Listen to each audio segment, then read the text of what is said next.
paano umalis sa group chat na hindi po malalaman ng kagroup natin na umalis na pala tayo sa ating group chat.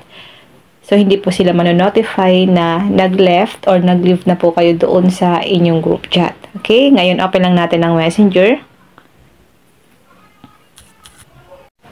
Halimbawa guys, ito yung group chat na gusto po nating umalis or mag-left. Kaya lang, nahihiya tayo kasi malalaman nila na nag-left na tayo sa group chat. Ngayon guys, ganito lang po ang gagawin natin. Sa mga nagtatanong dyan, ilong press lang po natin yung group chat na gusto mong mag-left or umalis.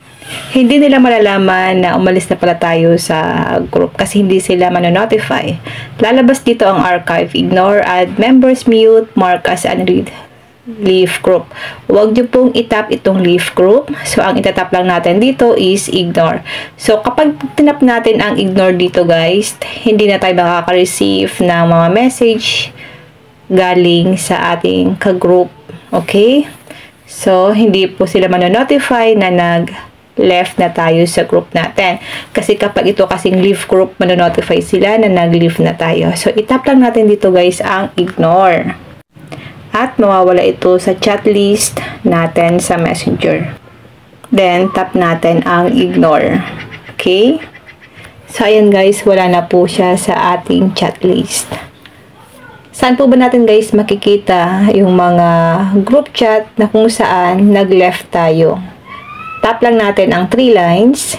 Tap archive.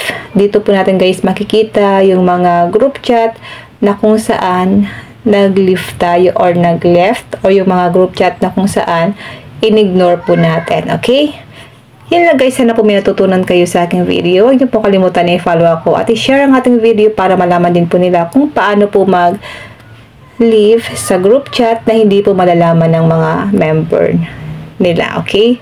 Yan lang. Thank you for watching. Follow niyo po ako guys para updated kayo sa mga ganitong video tutorial.